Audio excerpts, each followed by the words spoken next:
Anda menyaksikan segmen Ulas Kompas bersama saya Claudia Carla. Dalam segmen Ulas Kompas kali ini, saya akan mengajak Anda untuk melihat ada berita apa saja yang hadir dalam Harian Kompas edisi Sabtu 8 Juni 2024. Kita lihat pada halaman muka terdapat berita foto terkait dengan persiapan Jakarta Fair 2024.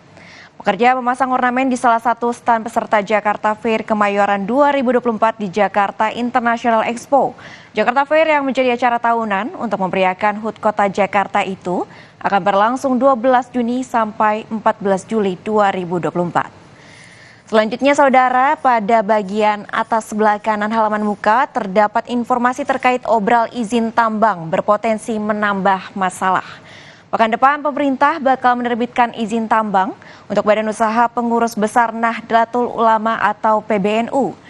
Kebijakan ini sebagai tindak lanjut dari Peraturan Pemerintah Nomor 25 Tahun 2024. Kebijakan yang menuai polemik tersebut dikhawatirkan bakal menambah panjang daftar masalah tambang di Indonesia.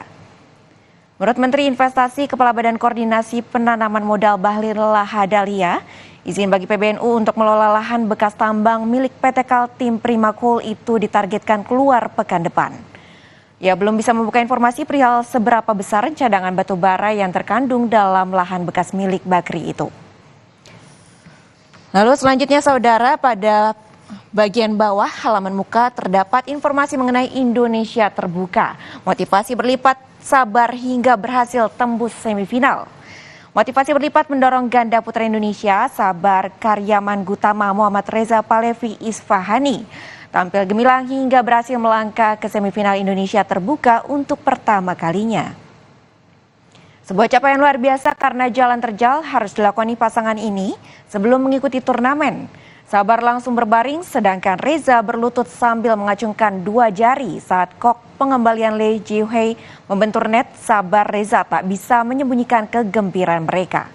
Pengembalian tak sempurna Lee Ji-hye yang berpasangan dengan Yang Po-swan itu memastikan kemenangan Sabar Reza. Lalu kita beralih ke halaman 15 saudara, terdapat berita foto mengenai konser tunggal Tony Wenas The Piano Man. Tony Wenas memainkan piano saat mengiringi penyanyi Ruth Sahanaya dalam konser tunggal The Piano Man yang digelar di Jakarta kemarin. Presiden Direktur PT Freeport Indonesia ini berkolaborasi dengan sejumlah musisi kenamaan, diantaranya Dwiki Darmawan, Once Mekel, Ruth Sahanaya, dan Lilo.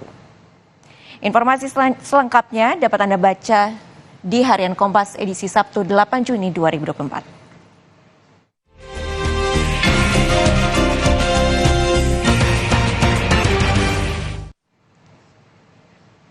Usai jeda saudara, jelang puncak haji, pemerintah Arab Saudi menggelar simulasi pengalaman Arafah, Musdalifah, dan Mina. Sementara petugas haji Indonesia bertemu pihak Masyarik dan Maktab untuk memperkuat kerjasama dan koordinasi.